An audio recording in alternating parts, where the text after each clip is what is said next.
Apa itu uang? Kenapa kita rela bekerja demi uang? Dan kenapa uang menjadi begitu powerful? Mungkin itu adalah beberapa pertanyaan yang pernah terlintas di otak kita. Oleh karena itu, mari kita bahas. Sebelum adanya uang, manusia terlebih dahulu mengenal yang namanya barter. Barter merujuk pada sistem pertukaran barang dan jasa antara dua pihak. Barter umum digunakan pada masa praaksara dan pada masa awal bercocok tanam. Pada awalnya, manusia hidup dalam masyarakat primitif di mana sistem barter merupakan cara utama untuk mendapatkan barang dan jasa. Di zaman prasejarah, manusia menggunakan barang-barang fisik seperti hasil pertanian, hewan ternak, perkakas, dan pakaian sebagai alat tukar. Misalnya, seorang pemburu bisa menukar hasil tangkapannya dengan hasil pertanian yang dihasilkan oleh petani. Meskipun sistem barter memberikan cara untuk memenuhi kebutuhan hidup, sistem ini memiliki beberapa keterbatasan yang cukup menyusahin. Misalnya, kesulitan menemukan pertukaran yang cocok. Dalam barter, kedua pihak harus memiliki barang atau jasa yang diinginkan oleh pihak lain. Dan nilai relatif dari suatu barang sulit ditentukan. Anggap saja begini, ada yang mau menukarkan kambingnya dengan beberapa karung beras, maka transaksi hanya bisa terjadi antara orang tadi, orang yang punya kambing tapi ingin dapat beras, dan orang yang punya beras tapi juga ingin mendapatkan kambing. Jadi bisa kita lihat bahwa ketentuan transaksinya terlalu spesifik dan akan sulit menemukannya. Meskipun memiliki keterbatasan, sistem barter tetap menjadi cara utama perdagangan di berbagai peradaban kuno. Dalam sejarahnya, barter telah menjadi cara untuk memperoleh barang-barang eksotis dan langka dari berbagai wilayah, seperti misalnya rempah, sutra, dan logam mulia. Perdagangan barter menjadi salah satu hal penting dalam pertumbuhan ekonomi dan pertukaran budaya di dunia. Misalnya pedagang VOC yang menukarkan rempah-rempah Nusantara dengan penjajahan. Maksudnya emas atau peralatan lain. Sistem barter telah ada sejak zaman prasejarah. Namun, kelemahan dan keterbatasannya membuat masyarakat mencari cara yang lebih efisien, di mana barang-barang yang memiliki nilai intrinsik atau nilai yang ada pada benda itu sendiri, seperti misalnya logam berharga, digunakan sebagai alat tukar. Tapi, bagaimana bisa logam mulia itu menjadi mulia atau berharga? Ada beberapa faktor seperti wujudnya yang susah dihancurkan seperti emas dan cukup langka atau terbatas. Setelah barter, mari kita masuk pada chapter berikutnya, yaitu mata uang komoditas. Mata uang komoditas merujuk pada bentuk uang yang nilainya didasarkan pada nilai intrinsik dari komoditas fisik yang digunakan sebagai alat tukar. Agak ribet ya? Intinya, barang yang berharga dan digunakan sebagai alat tukar, seperti misalnya koin emas.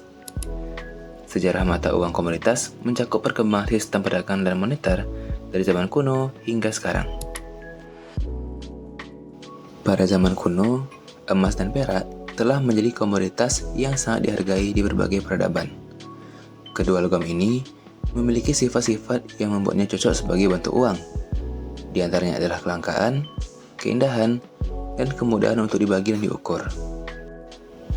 Kemudian pada abad ke-7 sebelum Masehi, koin logam mulai digunakan sebagai alat tukar di Anatolia atau yang sekarang dikenal sebagai Turki, dan juga di Cina kuno. Sementara di Yunani dan Romawi kuno sendiri, koin-koin itu diukir dengan gambar dewa dan tokoh-tokoh mitologis untuk memfasilitasi perdagangan. Sistem koin memberikan kemudahan dan standar yang diperlukan untuk transaksi ekonomi yang semakin berkembang. Dan fun fact-nya, koin pada zaman dulu dibuat bergerigi di ujungnya agar tidak ada yang iseng menggerus koin tersebut dan mengambil emasnya. Karena pada zaman dulu, koin emas memang dibuat dari emas murni. Selanjutnya, selama abad pertengahan dan masa Renaissance atau masa kebangkitan Eropa, perdagangan global antara Eropa, Asia, dan Afrika berkembang sangat pesat.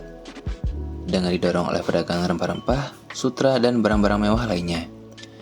Emas dan perak pun menjadi mata uang utama dalam perdagangan global. Dan jalur perdagangan seperti jalur sutra dan jalur rempah menjadi jalur vital untuk pertukaran barang dan kekayaan. Selanjutnya kita lompat pada masa modern, di mana sistem moneter internasional pada abad ke-19 dan 20, standar emas menjadi dasar sistem moneter internasional. Negara-negara di dunia menggunakan emas sebagai cadangan mata uang mereka, atau dikenal juga sebagai standar emas. Standar emas memberikan stabilitas dan kepercayaan dalam perdagangan internasional, meskipun juga memiliki keterbatasan dan kerentanan. Contohnya begini, pada tahun 1800, Indonesia, di masa itu belum ada Indonesia sih, tapi oke lah. Contohnya, Indonesia membuat mata uang berupa rupiah. Pembuatan rupiah dibatasi terhadap jumlah emas yang dimiliki oleh Indonesia.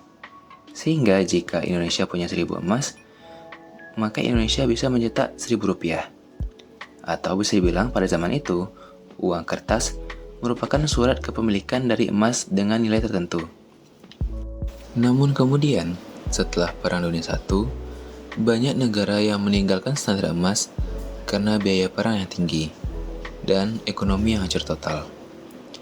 Sebagian besar negara berusaha kembali ke sistem standar emas, tapi karena kesulitan, mereka akhirnya nyerah.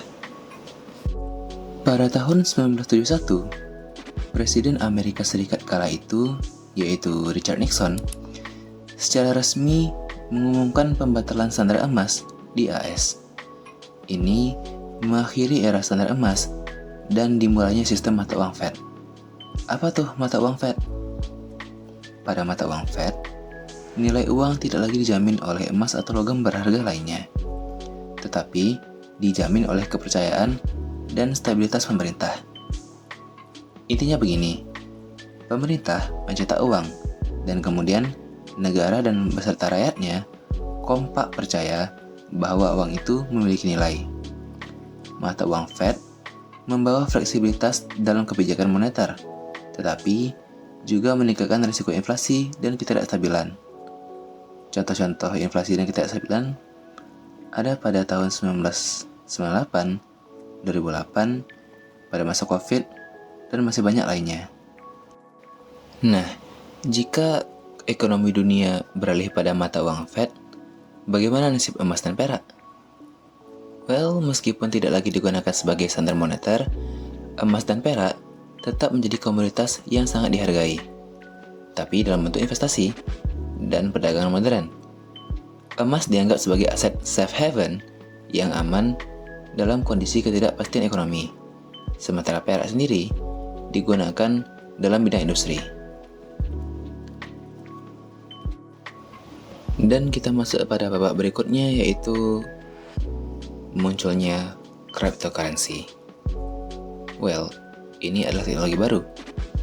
Cryptocurrency adalah bentuk uang digital yang menggunakan teknologi kriptografi untuk mengamankan transaksinya, kemudian untuk mengontrol penciptaan dan memverifikasi transfer aset.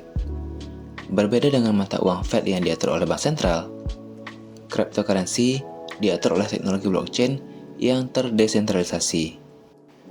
Blockchain sendiri adalah ledger terdesentralisasi yang mencatat semua transaksi yang terjadi dalam jaringan kripto.